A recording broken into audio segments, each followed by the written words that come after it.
My name is April, and my daughter was born, even though the doctor said that she wouldn't be.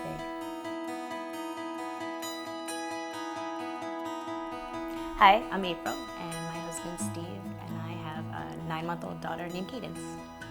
I never knew how desperately I wanted to be a mom until I was told that I couldn't be a mom. And then it hit me that that was all I wanted to be.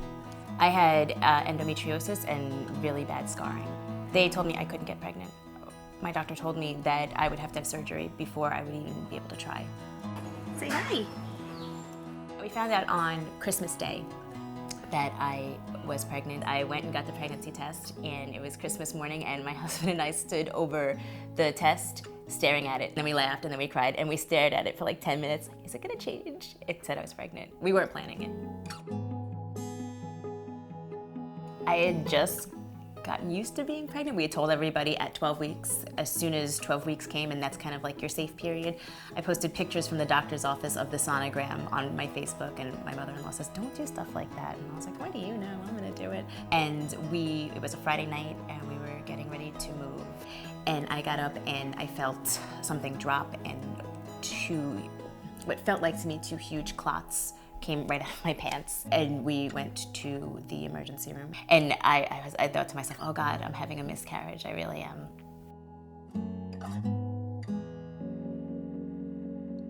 The doctor told me that my water had broke, and that I was funneling, and that they could see a toe. And so I really thought that that was it. And one of the nurses came in and explained exactly what could happen. But she had explained that without water, the baby would be bumping against my uterus and she would be deformed, which makes sense, but again, I didn't want to hear it at the time. But the doctor had told me, you have to have, I think she actually used the word abortion, the emergency room doctor, you have to have an abortion. And they told me, but there's still a full heartbeat and you still have water in your, my water hadn't broke really. It felt like I was watching a television show. I felt like I was watching myself and watching a television show, and everybody was so nonchalant about, well, you're gonna have to have an abortion, and you're gonna have to do this, or you're gonna have to go home and let this baby die. And I was thinking, oh my goodness, like, doesn't anybody care? There's a baby in me, and she still has a heartbeat.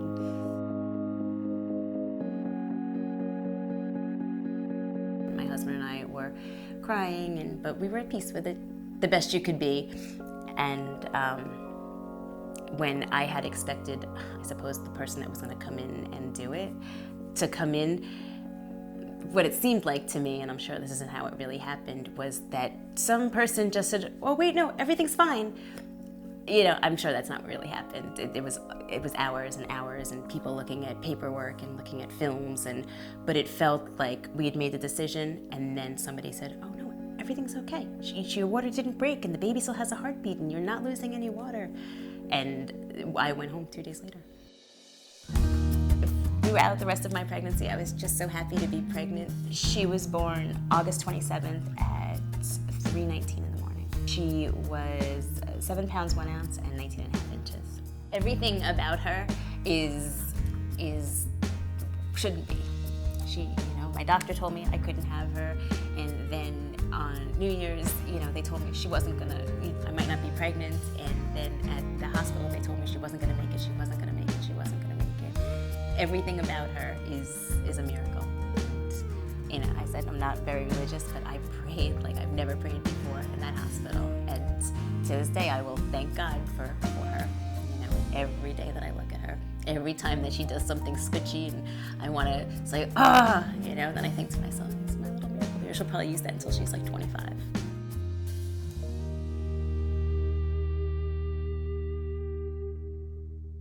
Subscribe to CafeMom Studios on YouTube now.